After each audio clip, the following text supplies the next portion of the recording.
여러분 반갑습니다. 말씀창고의 서현 목사입니다. 오늘도 시청해 주셔서 감사합니다. 여러분의 구독과 좋아요, 알람 설정으로 저희 채널을 응원해 주세요. 항상 함께 해주셔서 감사합니다. 오늘은 민수기 32장 28절부터 42절 말씀입니다.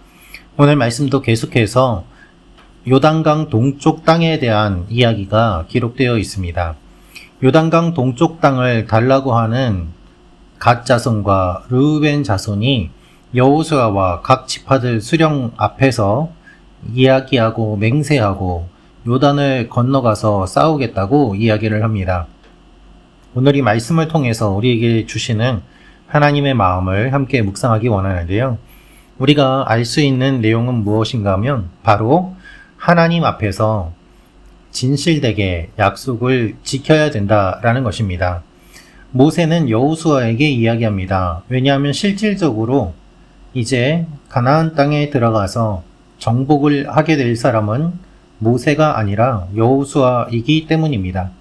그래서 모세는 갓 자손과 르우벤 자손이 각각 무장하고 요단을 함께 건너가서 싸우게 될 것인데, 그렇게 되면 길르앗 땅을 그들의 소유로 주라고 이야기합니다. 역시 마찬가지로 조건이 있습니다. 무장하고 건너지 않으면 가나안 땅에서 너희와 함께 땅을 소유할 것이니라 라고 그들의 요구를 거절해도 되는 것을 이야기합니다. 갓 자손과 르우벤 자손은 이야기하죠. 그대로 약속한 것을 우리가 지킬 것입니다 라고 말입니다. 그렇게 해서 여호수아 앞에서 이와 같이 약속을 한 갓 자손, 르우벤 자손은 각각 지도자들을 내세우고 그들이 어떠한 일을 하였는지를 기록합니다. 그래서 갓 자손은 디본과 아다롯과 아로엘과 아다롯소반과 야셀과 욕부하와 벳니므라와 벳하란들의 견고한 성읍을 건축하였고 또 양을 위하여 우리를 지었다라고 되어 있고, 르우벤 자손 역시 여러 곳에 성읍을 건축하고 새 이름을 짓고 아모리인을 쫓아낸 것을 오늘 말씀에 기록하고 있습니다. 이렇게 이들은 약속을 지켰고 땅을 얻게 된 것이지요. 여러분, 하나님 앞에 약속을 하였으면 그 약속을 반드시 지켜야만 합니다. 그 약속은 하나님 앞에서만의 약속이 아니라 사람들 앞에서의 약속이기도 합니다. 그래서 이 약속에 대해서 함께 할 사람들이 약속을 같이 듣고 약속을 이행하도록 함께 하는 것을 볼 수 있습니다. 그래서 모세가 이들에게 요단 동쪽 땅을 주게 되는 것이 오늘 말씀의 내용인 것입니다. 이들은 자신들이 원하는 대로 동쪽 땅을 받았습니다. 이들이 약속한 것을 그대로 지켰기 때문이고 또 반드시 그렇게 할 것을 모든 사람들 앞에서 약속하였기 때문입니다. 그래서 여러 성읍들이 할당이 되고 그곳에서 살게 되는 일들이 오늘 말씀에 기록이 된 것이지요. 그런데 여러분, 한번 생각해 보십시오. 요단 동쪽의 땅은 요단 서쪽의 땅만큼 매우 광활하였는데요. 원래 요단 동편은 약속의 땅이 아니고 이스라엘이 덤으로 얻은 땅입니다. 르우벤과 갓, 므낫세 반지파가 이 길르앗 목초지를 탐내서 이쪽 땅을 달라고 이야기를 했던 것입니다. 하나님의 계획과는 조금 다른 영역이 이들의 요청이었던 것이죠. 여러분, 하나님의 계획과 다른 회색의 영역이 있을 수 있습니다. 그럴 때는 어떻게 하면 좋을까요?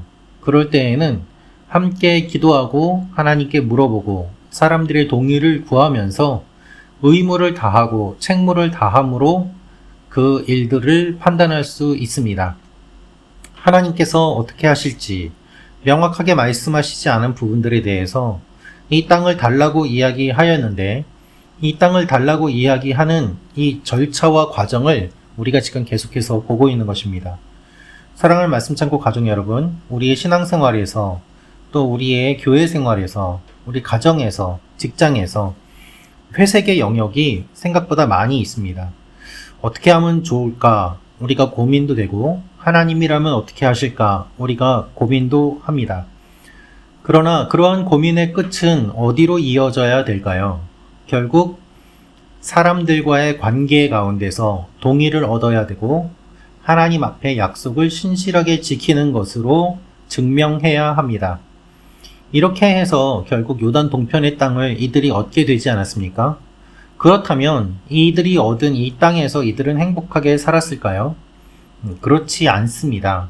실제로 역사를 살펴보면 하나님께서 이 땅을 약속의 땅으로 허락하시지 않았는데도 불구하고 이들이 그곳에 가서 살게 되는 결과가 어떻게 되었는가? 결국 이들은 외세의 침략을 제일 먼저 받고 또한 외세의 포로로 잡혀가게 되고 가장 먼저 없어지게 되는 일들을 경험하게 됩니다. 생각해 보십시오. 요단강 서편이면 요단강이 천혜의 방어지가 되고 또한 국경선이 되어서 적들이 공격해 오기가 쉽지 않습니다. 그런데 요단 동편은 완전히 외부에 노출되어 있고 외세의 침략을 받기에 쉬운 지역들입니다. 그렇기 때문에 그 땅이 좋아 보여서 그 땅을 달라고 이야기하고 거기에 거주하게 되었지만 실제로 거기에서 거주하면서 살다 보니 강대국과 국경선이 맞닿아 있어서 침공에 취약하고 계속해서 공격을 받게 되고 12지파 중에 가장 먼저 포로로 잡혀가는 것이 르우벤 지파가 되었고 그리고 여러 세력들의 침략을 당하면서 결국에는 없어지게 되는 모습을 우리가 보게 됩니다. 여러분, 우리의 눈으로 보기에 좋은 것이 결코 좋은 것만은 아닙니다. 하나님께서 허락해 주셨다고 하더라도 그것이 실제로 하나님께서 처음에 약속하신 것과는 달리 어쩔 수 없이 허락해 주신 부분이 있기 때문에 최선의 것이 아닐 수도 있습니다. 왕도 마찬가지입니다. 이스라엘 백성들이 왕을 요청하였습니다. 다른 나라들도 왕이 있으니 우리도 왕이 있으면 좋겠다고 하나님께 요청을 하였지요. 하나님께서는 그것을 내키지 않으셨지만 사울을 왕으로 세울 수 있도록 하셨습니다. 그렇게 해서 왕정 국가로 변신을 하게 된 이스라엘. 그 이스라엘의 왕들 중에서 실제로 백성을 잘 다스리고 하나님의 마음에 합한 왕은 누가 있습니까? 우리가 알 수 있는 왕이라고는 다윗 정도밖에 없지 않습니까? 하나님 앞에서 왕을 달라고 요청해서 하나님이 어쩔 수 없이 왕을 주셨지만 그 왕들은 결국 백성들을 더욱더 힘들게 할 뿐이었습니다. 우리가 하나님 앞에 요청하고 기도하지만 하나님께서 어쩔 수 없이 그것들을 주시지만 그것 때문에 우리가 힘들고 괴로워질 때가 참 많이 있음을 우리는 기억해야 됩니다. 그래서 우리가 구하는 것이 무엇인지를 잘 살펴볼 필요가 있고 우리가 구하는 것이 정말 좋은 것인지도 생각해 볼 필요가 있는 것입니다. 사랑하는 말씀 창고 가족 여러분, 오늘 하루 우리가 구하는 것이 무엇인지 바라보고 하나님 앞에 우리의 모습을 돌아보기 원합니다. 하나님께서 약속하신 것들을 더 잘 붙잡고 그 외의 영역들에 대해서 우리가 잘 분별하는 여러분과 제가 되기를 원합니다. 기도하겠습니다. 참 좋으신 아버지 하나님, 하나님 앞에 간절히 간구합니다. 우리가 보기에 좋은 것이 아닐 수도 있음을 고백하고 인정합니다. 하나님, 우리의 눈을 열어주시고 바르게 분별하게 하여 주시옵소서.